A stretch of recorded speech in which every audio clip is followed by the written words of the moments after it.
back on red side now to make the small adjustment of actually banning out the Yone. And it seems like the way that it is going now, they should have the momentum. They should have the upper hand, but HLE have been able to upset them before, and now it's time to do it once again. There's the Yone. I'm also curious what happens with things like the Callista, because we've seen it now a couple of times. Just having so much control over that bot lane has really put Viper and Delight in awkward spots from the get-go. So do you try and get rid of some of that early aggression, or even take it for Viper early himself so that then he can have a bit more control? But there's just so many question marks, because even down to things like the Aurora, more than likely still going to be open. Is that something that Hanwha want to try and facilitate here? All right, well, we've got the Skarner and Nidalee banned away, targeting the jungle here. Maokai, there's another jungle ban for you. The Yone and Jax banned out by GENG, and then the Ziggs removed from the pool by HLE. So let's see what they want to go with first here with that Aurora, like you're talking about, still open. I think it gets slammed here, steal it away. Because if you don't, you know GENG are going right back to it. Yeah. Oh.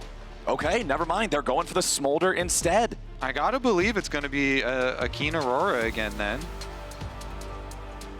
And then you're kind of looking at jungle too here, since jungle has actually taken a lot of the bans as well for Canyon. Yeah, it feels like the Nocturne again. This seems to be the combo that they want to work with, which is throw down the Aurora ult and then just jump on whoever's stuck in it. But now, what do you try and respond here with? Is it going to be the Sejuani, just Peanut going back to basics? I mean, I really liked the Nocturne for Canyon in the previous game, right? Like, I thought that that was huge, the way that they were able to get those advantages with it offensively and defensively. But there you go, Dagda, you're right on the money. They're going back to basics. They're going back to Sejuani for Peanut. Yeah, and it looks like the Gnar are going to be the answer. And I think this was a good shot. You could have some control in the lane and being able to contest at that range in the matchup, but it also meant when we got into team fights for game number 1, you could have that big engage to follow up a Peanut, or even threaten when Aurora went for these big plays. So now it's just is it a Callista slam, or do we get something different from GENG to try and set Pays up for success? Yeah, a lot of times. Same again, of course. A lot of times you'll talk to a solo laner and they'll be like, yeah, you know, I'm fine. I can pick this into the matchup. You know, I can pick the Gnar into the Aurora and it's fine. But the rest of your team are the ones that pay the price later because of the team fighting impact of the champion. And so it's, you know, it's a lot on like Viper to deal with that, and Zeka to deal with that, and with him being on the Smolder now, definitely is going to be such a heavy target. But GENG, they came into this one with a very clear game plan, and they are not deviating. Now, what I'm really curious about for this game, and we'll learn a little bit more about potentially the answer to this question based on the last couple of picks. Last game, we were talking about how GENG had all these dominant lanes, right? They were ahead in every lane in terms of farm, but yet we saw no lane swap. I feel like if you're looking at that Aurora again, if you're looking at a potential problem where you could be behind in multiple lanes, I'm expecting to see it. I don't want to see it, but I'm expecting to see it. Yeah, I think so as well, and especially since we're probably going to get Jhin ban coming through here. Oh, actually going to be the Kai'Sa. Okay, so I thought they'd go for the Jhin ban to try and alleviate that from Viper as another kind of threat or setup. I think you end up in a spot where you can go for the same plan of hit the Mega Gnar level 2 as Doran, then TP down and still have your effect where you get to control that and come out with an early lead like we saw in game number 1 for Hanwha, whereas Keen just end up getting a little bit pushed out of the lane in that initial play. All right, Ashe, Callista, Ezreal, Kai'Sa, 4 bans, 4 marksmen in the second half of the draft. Let's see what Pays wants to go with here. Already have the Aurora and Ahri, the AP solo laners, combined with that threat of the Nocturne for the engage and the incredible utility of the Paranoia. Expecting our supports to go for big, heavy engage, just like we've been seeing so far throughout the series as well. And all right, that's what they're going to go ahead and lock in first, put some priority on that Leona. Now, HLE, like, they could... I mean, I guess they could deviate a little, but they already have the Smolder for mid too, so honestly, it's probably just going to be straightforward team fight from them. I think that's why we didn't get the AD carry lock in, because if it was Jhin, I think you'd be comfortable sending Smolder to the bottom side of the map, and that's why they went for the support pickup first. And then if not, well, then you could slam something like an MF and play with the Leona, play this hyper aggressive lane in the bottom side. So it kind of forces the Smolder in towards the mid lane, and now it's the Varus lock in to try and counteract it. But that's a lot of dive again for this Varus. And we kind of saw FaZe struggle with it in the game number 1, but at least the Renata paired alongside it gives at least a little bit of that pushback. Right, you're talking about a lot of dive. Renata, one of the greatest anti-dive champions you can have, with the bailout to save the dive target. Hostile takeover, we already know how effective that is. Even the handshake just does wonders at being able to stop that forward motion from the enemy divers. Yeah, I guess the other option I was kind of considering would be like a Xayah Rakan or something. For them, because then you have the Xayah option for actually dealing with the dive. But since it was red side GENG, they kept their pick hidden here for the end, and we're gonna have the Twitch range coming in. First Twitch of the tournament. You get the sneaky Twitch plays in addition to the map control that GENG have been able to set themselves up with, and the coverage of a Nocturne does seem even scarier. Yeah, that's what I was gonna say. The fact that you've got the invisibility of the Twitch, and then this long-range engage coming through from the Nocturne, plus even an Ahri, the potential for the invisibility from the Aurora. This is a horrible game to try and play against this comp from GENG. But I will say it gives less control to GENG when it comes to the mid lane, and also then, mid lane in that mid game with the AD carry matchup, and even in the lane phase as well. So I think you have a bit of an answer here for Hanwha to play through that bottom side and scale into that late game, whereas they just couldn't get any sort of wiggle room in that last game number 2. And I gotta say, after seeing the drafts here, I am favoring the GENG side. Not only do I like the late Twitch here to be able to pull off the sneak plays and the roam plays, but with the nerfed Smolder, like, I really feel like Chovy Ahri is going to have an impact, and they are going to be able to take control early. Canyon, as soon as he gets his level 6 on the Nocturne, it has been play after play for them. Okay, so I'm looking it up. FaZe has a lifetime professional total of 1 Twitch game. Yeah, but it was a dub. It is a win. That is important. 100% win rate Twitch is the pick here in this deciding game for who's going to quarterfinals now and who's got to keep fighting as we move forward in the Swiss stage. He's HLE hiding. back on the blue. He's already there. FaZe just creeping around. All right, nothing to be found. I thought he'd open up, but they didn't want to give away too much. Now FaZe will just kind of wander away from this one. But I do think the downside of Twitch is that you don't have as much push in the lane when you look at comparative, especially the Hail of Blades on this Varus. Looks like it will be Poke Varus that we're going to get as well. So Cooldown on his Q should be up. They could go again. I don't know how heavily you want to go on this, though. I think it is just to try and spot out a potential lane swap again, maybe, but I don't think you want to hyper-aggress here. I think it's actually, GENG were going for the lane swap because, again, I think your lane phase as Twitch just isn't strong at all here.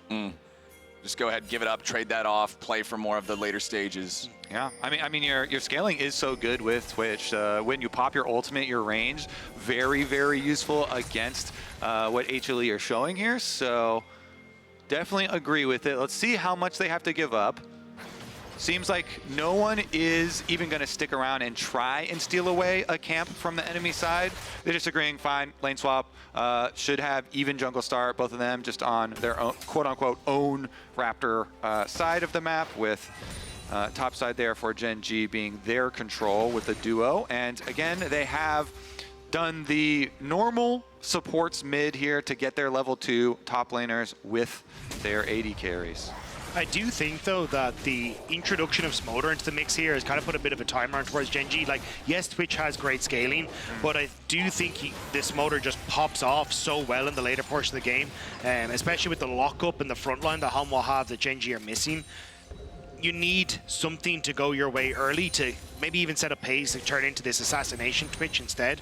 Otherwise, I think in that mega late game, I do favor Hanwha in this situation.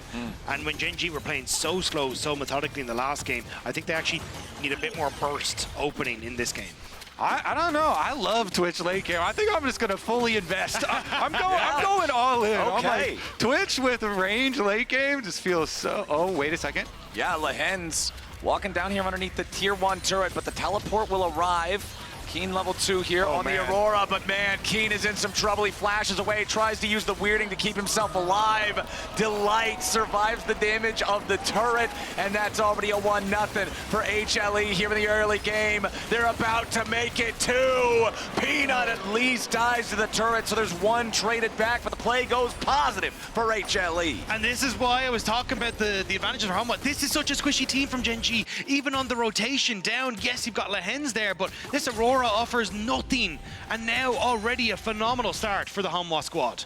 My real big question after this is, what is Peanut gonna do now? Because he actually goes down here, and since they did do their own side clear first, Canyon has a bunch of camps to pick up. We're watching the replay now. It's really nicely done on the first dive to juggle the tower aggro. It's only here in the second one that they give up number 2. Lehens is able to lock up Mr. Peanut under tower, and since he has Ignite late, but I really want to get back to live and see what's done with the jungle camps. Yeah, this is what I'm expecting, because Sejuani cleared his own red side first and then went for the dive immediately. Canyon got to cross over, and Canyon's going to have a very nice lead on jungle here, and especially with a Nocturne, that can cause, again, your whole team to have to pay that price. So while you do get the dive off, and the first kill was without response, getting the second kill, plus it actually gave over some jungle advantages there. GENG, like, it's not all bad. Yeah, I think Canyon is the big benefactor for GENG, but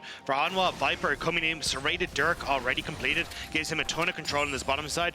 The only upside, I think, for GENG in the spot side matches is you're playing against the Renata. She's not exactly a heavy engaged champ that can look to just hard in on towards a fight, as maybe Lehens actually looking for one, but I think you're in an okay position to just continue to farm his pays with that lack of engage support. Nice little bit of a combo damage there between Delight and Viper's piercing arrow. That serrated Dirk can lead to such an annoying trading pattern in the lane because it's just so easy for him to come out on top. As Doran just doing a little bit of proxy farming, Keen needs to stay underneath the turret, farm up this big wave. Still a nice gold lead for HLE after the dive there in the bottom lane. Chovy versus Zeka back in the mid lane. Zeka is hitting that first break point on the stacking already so far. Pretty easy to hit that one. 25 giving you the AoE on the Qs to continue accelerating the speed of the farming there. Already has the first tier purchased as well after both mid laners have used that first TP, so wants to make sure that he's getting that stacked up as quickly as possible, spamming out all those abilities, making sure that you're constantly moving as quickly as possible towards those larger breakpoints. With the experience lead for Canyon, we're looking already at the Void Grub, so he can go Krugs over here towards it. And since bottom lane, they've actually kept both Delight and Viper down there for HLE. It really does seem like, well, even though they're actually getting the push, Lehens is already halfway up the river, so Lehens is kind of deciding right now. I think it's single Void Grub against Canyon 6 as well. Well, yeah, which way Lehens wants to go. So I think Lehens is doing a good job kind of hovering here. He could go to either, and Canyon jumping on these Void Grubs. He does have his smite ready, so could get his level 6 immediately. Yup, and there it is. Canyon, level 6, first grub already down, Peanut retreating.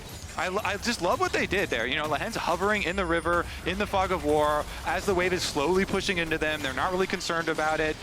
Canyon finishes up the Krugs, goes right over to those Grubs. They finish it off, and that's how you really, even though the dive bottom did cost some extra gold, you leverage experience in this game, and his experience early on to just be more impactful than gold a lot of the time. I mean, when you think about it, a champion leveling up gets, what, 300 to 400 gold in stats? Just having the extra level, boom, you're making up for that difference in gold as long as that champion's involved in the scrap. I feel like especially for junglers, too, and junglers like Nocturne that can then affect the rest of the map. So we'll see what he does with his first ultimate. Mr. Canyon clearing down his bottom side, so. I think he wants to go bot lane here. Yeah. Level 1 Paranoia, not the longest range, but it's long enough. Zenith Blade to lead the engage. Lehens starting it off as Viper still tries to escape. The cleanse ain't gonna do it. The bailout ain't gonna do it. The piercing arrow is not enough. Peanut shows up, but it's too little, it's too late. It's too good for GENG, who tie up the game 2-2. Dude, when your jungler is ahead, oh, it feels good. Canyon's there first. Canyon's able to close the distance with his ultimate, and even though Peanut arrives late, that's just level 5 Sejuani. Great. Not really concerned, and so they get the early jump onto Viper. even with the flash, even with the cleanse, successful move for GenG. And Canyon able to really leverage and snowball the early stages, but here's another look at the start. A great engage from the Hens. The flash Zenith Blade catches out Viper and sets him up, gets the stun as well. And Viper could have tried to use the cleanse there, but instead believed in the handshake coming through, and then I think he just couldn't quite get away after that second stun came through from the Hens. And as you say, I mean, level 5 Sejuani is going to do nothing in this situation. Dude, how sick of a move is Zenith Blade? Still get to go with him with his flash. So he got to go his flash distance, plus the Zenith Blade distance, plus Viper's flash distance. It's like that Quite a part lot of the of Toy distance. Story, you know, where they're all running off the back of the van and they're just holding onto a rope, just following along wherever. I'm coming too. All right, well, Canyon continues to leverage his jungle advantage into a dragon as well for GenG. It's been the story all 3 games of objectives for GenG and dragons especially for them. All right, GenG pushing towards top here, just continuing to try to grab as much plate money as they can. Meanwhile, Canyon, he's got the first Drake, he's got the first 3 grubs, he's got the experience lead, he's got everything Nocturne could ask for here in the early game, having a great showing in this third one of the series. The gold is back to even as Viper and Delight try to maintain control and push. Here in this bottom lane, Zeka still doing a good job, making sure that you DPS the minions equally, farm them all up with the Q, get max stacks, and he's already up to 82 of those. Chovy now moving down to cover bot lane though. They still want to try and get this rotation for the grubs in a minute's time. You already obviously have Pays up here, but Lehens is moving down. They are fully convinced Halmar are going to go for some sort of dive with Peanut hitting level 6, but everyone from GenG hiding on the map, waiting for Peanut to show himself. Yeah, Pay's hiding all right, deep in that alcove. He's getting ready for some sneaky plays. We'll see. Once you get the Blade of the Ruin King for the Twitch, then you really become a menace, making everybody worry about your positioning. Every moment that you stay hidden, like this comp from GenG just puts so much like mental pressure on you. Yeah. Everybody worried about the picks. I feel like there's so many champions we say that about. Yeah, once you get Blade of the Ruin King, you're good, dude. Just get in there. It's a good first item. Yeah, this seems like a pretty solid tap item. it in. If it synergizes with your champion, I feel like that champion's doing pretty good. Anyway, even gold between the teams now. 15 seconds until the second set of the Void Grub spawns. GenG only needs to take a single grub to get the Void Might spawns, but of course, if you can get all 6, it just feels fantastic. Peanut is the first one up here in that Herald, Baron, Grub, whatever you want to call it, pit. However, GenG will be sending more troops real soon with Pays farming up underneath the tier 1 as you do have lane control up there for the combo of Delight and Viper. Down in bottom lane, Chovy versus Doran really shouldn't turn into a whole lot, I wouldn't think. Both of these two have unleashed teleports ready to go to join any fight that might break out here in the top side. It's a 4-man move from HLE. They're going to be the first to commit here to this river. If Canyon can steal away even a single grub, that's all they need. He flies into the middle of everybody. The solar flare coming down over the top, but Canyon is already dead. A nice hostile takeover fired back in, but Viper now dies as Pays takes him out. Lehens drops to Doran, and Peanut has to flash back over the wall. Chovy has finally joined, and Doran has to try to get away, but a double kill back over to the Twitch. He is hiding no longer, and GenG, they'll go 2 for 2 with HLE, but the grubs are still on the menu, and they're looking good for GenG. It looks so good to start off with from Hanwha. Delight, a terrific ultimate across the team, buying that space for Viper. And even with the teleport quicker from Doran, it nearly went their way, but GenG, they outplay on the fight, and it's a double kill for the Twitch. Twitch Pays getting so rich off this play, and the reason it looks good at the beginning is because they also started before Pays is even there, a couple of seconds. So that means Canyon down already, and as you say, the Renata ultimate going over the other two, but once Pays does arrive, he just burns the back line, and he annihilates them as everyone's trying to get away. He was able to grab that red buff, and then continually double burn them down, that plus the poison, and now you are in a situation where you have all of the Void Grubs, all 6 of them, plus you got the early Dragon as well. It is, again, just so much objective control for GenG, plus the huge threat of all the money going into the Twitch, who just funded that Blade of the Ruin King we've been dreading.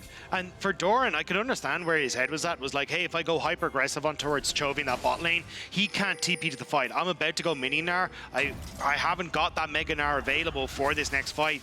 And as he TP'd in, he just wasn't as big of a factor as you traditionally would expect from a Gnar in those engages, and GenG do a really good job. And as you say now, Twitch 3-0. I wanted to see this game blow open early, and GG have done exactly that by getting this Twitch so far ahead.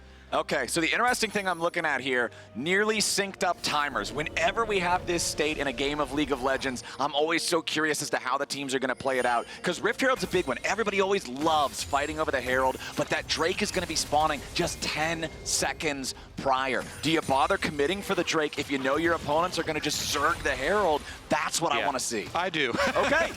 I'm taking that Drake every day of the week. That is mine. I'm going to keep stacking because then you think like a true jungler.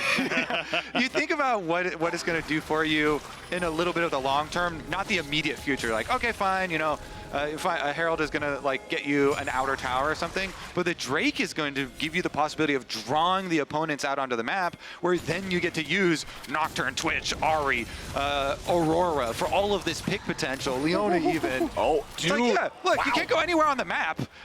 It's going to be somebody from Gen G jumping out. Canyon has Oh, ult. no. Yeah, Canyon's about to Meganar, ult, though. It's a good brush. Yeah, Meganar saves him there. You just cast the wall up, transform immediately on the spot. If that Narbar would have been just even slightly shy of it, that is an easy kill for Canyon. But very fortunately for Doran, he gets away from it, stays alive to see another day, as Gen G, again with control of the mid lane, going to push that wave up, rotate into the bot side river, rotate towards the Drake that Kobe's talking about. You want to use to bait them into these open fights. First turret dropping at the same time. You can see the information on the top of your screen as we just now crest the moment where the turret plates are gone. It's a 5-3 plate advantage for HLE, but Gen G pretty much making up for that difference in golden plates by grabbing the first turret 30 seconds before HLE can respond in the top lane with Zeka's Smolder, and now the second Drake goes the way of Gen G as well with the gold dead even, and Zeka at just past that second breakpoint here, 145, only needed 125 for that second transform, so still stacking forward, and I feel like he's going to need to hit that ASAP to make sure they're staying on pace with this scaling Twitch. Yeah, certainly is. I mean, you know, going with the Sojin for the super cooldown reduction, so you can just try and stack there. As well, HLE, again, we mentioned it last time, but when they are down on the map, they're usually going to just instantly not try and waste time and go for their counterplay on the other side. And they're like, fine, we'll take our consolation prize, we'll get that top tower, we'll keep ourselves competitive in gold at least. We'll try and build ourselves up so that at least we can have the hope of our dream comeback fight. And this time around, you know, it actually might be Delight being at the center of it again, in a sense that you kind of saw at the Grug fight, where it's a kite backwards into some counter engage, and Renata Ultimate has the possibility of being huge, but it is really hard to cover all of the angles that this Gen G comp can come at you from, since they can literally come at you from 360 degrees with their mobility and with the invisibility champs. And so as the map opens up and those outer turrets go down, you really do have to cover 360 degrees with all of your wards, like warding every flank and trying to clean out all the Gen G vision and trying to mark every single champion on the opponent's squad. And so you keep yourself competitive in gold for HLE, and then you try and have that big team fight for yourselves to blow open the game again and show they can do it. And I think a lot of that relies on having the DPS behind Delight's wave, which is going to be from Zeka in this regard. And he needs to be in the sidelines farming. So I'm curious now if Gen G try to start hitting on towards wherever Zeka is on the map, just putting him behind. You could already see Canyon was sitting down towards that bottom side with Keen, but now with Hanwha opening up on mid with this Rift Herald, everyone in Gen G is coming across, even Pays. Ooh, Glacial Prison not going to find a whole lot. You can see they threw it out. They wanted to see if they could catch Pays by surprise there because the mom summoned up too. But considering it just barely misses, there's not a whole lot of punish. And that's two big spells down for HLE. So don't be expecting them to do a whole lot more until those cooldowns are back. And that Herald really well defended by Gen G as well. So now you get to go back out onto, hey, we're pushing sides. We're trying to play for these picks, trying to make things very awkward for Hanwha on the map. And with 2.5 minutes until Dragon, there's plenty of moments to get push out, maybe shift over towards that top side, or even again look for these plays on towards the overexposed Smolder, who's just down on this bottom side. Like, even look at where Peanut is on the map. All he wants to do is sit here beside this Smolder to guarantee that Zeka can farm without being under any sort of duress. And I think there's a lot of pressure on Peanut's shoulder to be the difference maker in this game. You know, frontline for HLE, they have the possibilities to completely disrupt the Gen G game plan. Him and Doran, especially when both of them have their flashes ready, have the possibility to set up their team for success. And you see a lot of their vision invested on the top half of the map with all those control wards. Maybe, you know, there's some sort of like flank route or something there for them to get a little bit of jump towards mid. But currently, GENG, they just focus on the other side of the map. Again, always way far ahead of objective spawning. They go so deep, set up their vision, try and keep their dragon priority alive, and keep that threat building. Okay, so GENG might have dragon priority in the traditional sense that we think of those words, but Zeka and the rest of HLE's dragon priority is on these last 30 stacks that they need. He is getting so close to the 225 breakpoint, and I feel like when they hit that, that might be when we get to see HLE punch back a little bit. That might be when we get to start to see what you were talking about earlier with this stronger front line that still has some artillery behind it that could force GENG into an uncomfortable fight. But GENG have done such a good job this series of continuously stacking Drakes to deny those opportunities for Hanwha to like scale or find ways to open up on the map and trade up in favor of getting Zeka this gold. And again, with this is an Inferno Soul. GENG have high rolled to all hell with the souls they managed to get this day. But it does mean that you have to fight them and you have to come at them. And for GENG, I think you're pretty happy with that because look at this Smolder, the second item not even completed.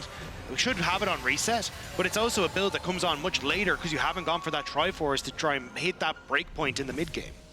And Pays also already has the Hurricane here, so the Twitch just gets to melt multiple targets from a very safe distance with the ultimate and kind of leverage the Nocturne vision even more because you can just be so far out of reach of opponents that you end up getting to free fire in these team fights. And we'll see GENG once again. Here they go. They set up way ahead of time and see if they can get the advantage. HLE though, looking to fight back. They've got the brute force. They get their mid lane push first before transitioning into river. I would definitely like for Peanut to be with the rest of the squad here though. Yeah, there we go. Get yourself a tankier member on the front line. And here we go. Pays is still creeping around on the Twitch. Wants to make sure he can get that chance to open up. Keen will be the last one to join the rest of GENG here in the bot side river. The Gnar separated from the rest of the team. Doran's about to transform back from Mega Gnar. This is not a good state for HLE to try to go in for a fight. They wanted to try to grab Lehens. There's the handshake with Mom over the top, and Zeka gets the first kill. They're trying to go between worlds. Kanan's in the front of everybody, and Pays is free firing. The kills start coming in for both sides. Make it 3 for Pays. 2 of them picked up by Chovy, though, as Peanut and Zeka try to get away. A triple for Chovy, and Peanut's the last man standing. Chovy cleans them up.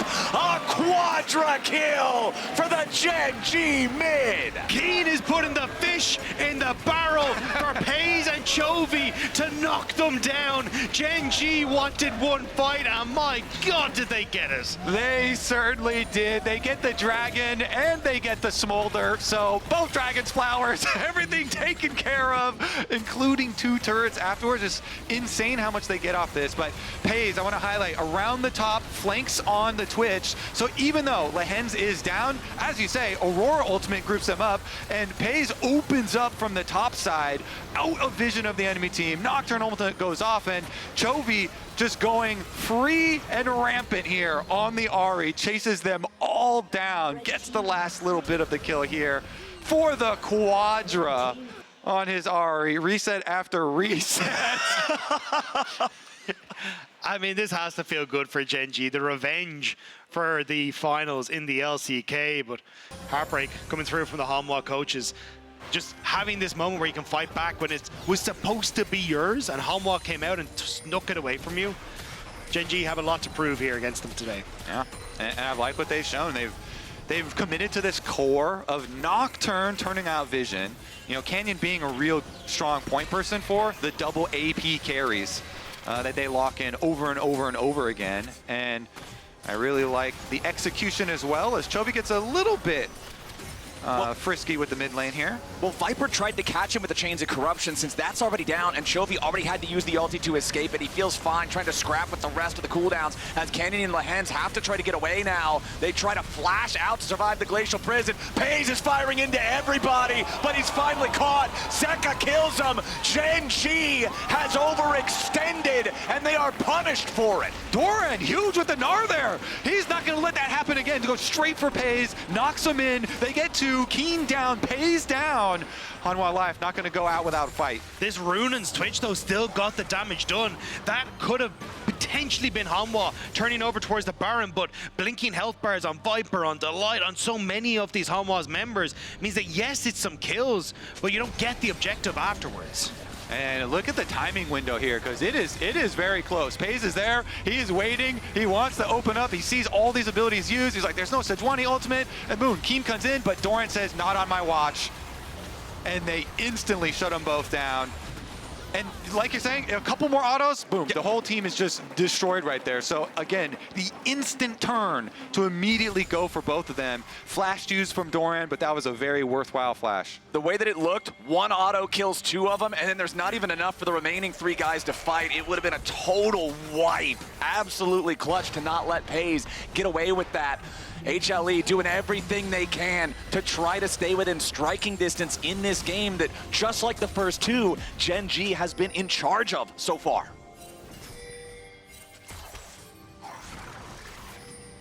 So our gold difference powered by AWS, seeing the split here and the way the last ones have gone. This one, of course, as you guys keep on mentioning, that possibility of Smolder continuing to stack up.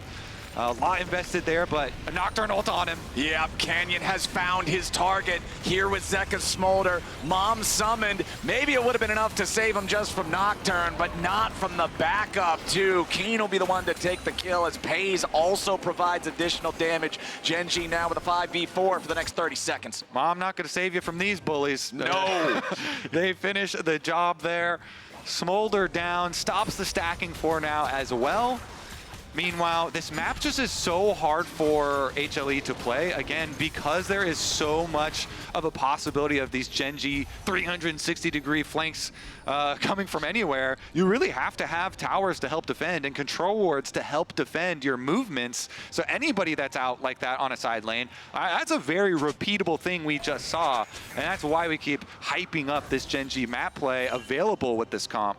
And when Zeka gets 360 no-scope 30 seconds before Dragon's out, he needs to TP back out onto the map, because otherwise GENG just get to pull the trigger once more. 8 seconds until Canyon's here. Zeka not out on the map. Even Doran's resetting. He just went mega too, so needed to clear out the way, but it means that coming into this, Hanwha have to buy time before this Gnar can have an impact. No flash available as well to try and threaten Pays. Okay, so the rapid fire cannon being completed for Zeka, I think, is really big. Allows him to try to poke at these guys a little bit before the hard commit comes out for GENG.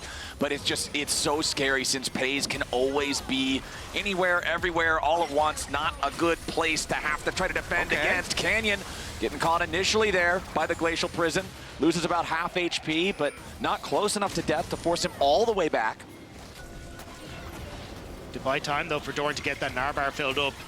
Wants to try and get on towards the backline. Pays in a very good spot, though, between all these members of GENG. Yeah, Lehens wanted to go in there with a Zenith Blade, but he ain't gonna find the angle. Doran ready to transform. Gnar bar charged. Gets charmed, though. Snot Bubble hits Lehens. There goes Mom. A little bit more damage by doing it. Viper grabs the kill. The Drake also secured by HLE. Beautiful start of the fight so far, as Chovy can't get anything else done. No charges left from the Spirit Rush. HLE played that wonderfully. The poke is beautiful from HLE, and Viper finds the final snipe there to take down Lehens. They get the dragon, they deny a dragon's soul, and they deliver again on this series. And this is why I think as this game starts to go on, it becomes more and more difficult for GENG to play. You don't really have a very tanky front line that can immediately go into a Mega Gnar, into Peanut. Delight also being able to buy space means you can play for these backline threats with the Varus poke, the Mom ultimate across the top. It makes it difficult for GENG to find these openings for Pays if they're not on the objective first. And you don't get time to just stand around there at the fight because we saw how much damage the poke is going to do. You're going to lose out, you know, win percentages very quickly with every skill shot that's going to land on you, every little bit of poke damage. So the decisions have to be instantaneous to go for. Zeka approaching 300 stacks here, gets away from the charm, but Pays has already opened up on Viper. Now you gotta be careful, because Delight is about to die too, and Doran's caught between worlds. Chovy and Canyon ready to follow up as the Gnar can't transform in time. Flashing away with a Sterix gauge active, throws a boulder right back to him. Peanut still looking for maybe an angle as Mom comes in, but Chovy's gonna be protected by the shield. HLE lose their AD carry, but nothing more. Hanwha protecting Doran there was crucial because that would have been GENG turn over to Baron. May still look for it as a TP comes back in. Yup. Zeka needs to teleport back into this equation to make things more even for Hanwha. The teleport seals the deal. Baron's the target. GENG already got it down to about half. Doran here on the front line. Baron at 6k HP. HLE piling in. Lehens tries to get away. Doran still at about half HP now as Peanut has to fully escape. Arctic Assault backwards. It's Baron so low. still aggroed at 3,000. Doran still trying to transform. He needs to go into Mega Gnar. Peanut's behind the wall into the pit, but the Baron's going to be secured by Canyon. Now HLE trapped between a wall and an enemy team. Canyon gets the kill on Doran. And Chovy goes over looking for a little bit more. They want to kill the Smolder, and Zeka pops. They all drop, and it looks like the hopes are done, dead and gone for HLE. GENG with a home run. Oh, Canyon clutches the smite, and then Chovy clutches the team fight. Here's another look at how low they get. Poked again inside this Baron pit. Lehens is forced to flash away, and you can see it burning down there, so close to execute range. Baron trying to finish him off too, and then Chovy still full HP on the Ahri. He moves up, and he actually puts so much pressure on the rest of the DPS of Hanwha that Canyon is allowed to stay in on the Baron smite. He secures it, and then Chovy goes in with the rest of his charges to finish it off. What a duo there. Really clutch on the Baron fight, even with all the extra damage that had been received by the rest of GENG members, they pull it off. The flash from Canyon was so sick as well because it gets him out of the pit. Away from Doran. I like that. He just, please tell me I'm seeing this correctly. We did come out on top. But yes, GENG outplaying in the moment, and now with Baron up a 4,000 Red Bull Baron power play. And a minute and a half until Soul. They just get to keep pushing in these waves, push Hanwha into their own base, and then fall back and collect another prize. And that has to be the nail in the coffin for Hanwha in this series. I gotta respect Hanwha for fighting back, for making this as close as they have, but GENG just showing the level of coordination. They know they can trust in Canyon to land those smite secures. They can put themselves in these spots where they're unafraid of HLE's challenge. Even though they've got this level 16 Smolder, even though he's got 325 stacks, Pays' Twitch, 6, 1, and 5. Highest kill participation of anyone on the team. Yes, it's only by 1, but it's still first place. He's doing great. And that's the thing, we focused a lot on like Canyon and Chovy in that fight, but it was Pays who assassinated Viper, who got him caught out with Canyon to start off that play that set this whole rigmarole in motion. And it's Pays that has really been stepping up on this Twitch to find those clutch moments. And Hanwha, you can tell they just aren't used to playing against that potential invisible threat just lurking in the darkness. Pays, a rat all along. Able to jump out, make a clutch pick. He's one of us. All right, can they close it though here? GENG now with massive lead. Oh, HLE walks way too close to the brush, and there's no way out for Delight with Renata down. That's your big anti-engage mechanism. That's your chance to try to turn it around if GENG jump on you, and he's out of the picture. It's an easy Infernal Soul, no contest. This goes over to GENG now, and I feel like Hanwha's chances have nearly completely disappeared. Yeah, you're talking about nails in the coffin. They've got the nail gun out, and they're just spamming nail after nail after nail. Yep, that's gonna be new Twitch coming in soon. DIY Twitch. Another one bites the dust, and another objective here. So, who will next? Who will be the next one picked? It looks right now like Doran's gonna be the next one picked. Am I allowed to bet? Is it too late? I think the sure, betting window, no, the betting window is closed on this one. That is it for Doran. 50 seconds on the respawn clock. Pays just creeping through the mid lane here, invisible, marking that ward that he just saw placed down. Ruin's Hurricane makes it so easy to farm up the wave as well. Pays now with the completed Mortal Reminder. Should just shred every single health bar on HLE. They're pushing that top lane with Chovy right now. They still don't have a whole lot of super extra power, I guess, to work with through the Baron. It's already dissipated. The Elder's not going to spawn for another 5 minutes, but they don't really need a mega buff right now. They're ahead 8,000 gold. They've got an Infernal Soul. That's a mega buff on its own, as now the Glacial Prison immediately finds Chovy upon teleport, but the counterattack is there. Pays is hitting everybody. He flashes, he cleanses, and he ends everybody on HLE.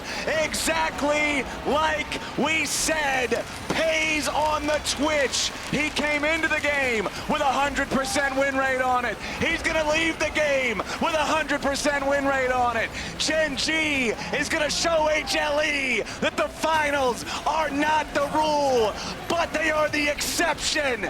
This squad has controlled the Korean League of Legends scene for a damn long time, and they're showing that they're looking to keep that rolling in Worlds as they punch their ticket to the quarterfinals. The golden road might have been paused, but GENG want to make sure Hongwon know that they still deserve to be on top when it comes to the world stage. Incredible showing from GENG, getting some revenge against HLE for the LCK finals. Desk, what are we thinking? We're just as excited as you are. By the way, it is so nice to have you here, Captain Flowers. Kobe, of course, you as well, but I could just hear... Not Dagda. Sorry. I'm kidding. Yeah, he's been here. Dagda, I'm sorry. Your old news pal. But my God, what a wonderful micro...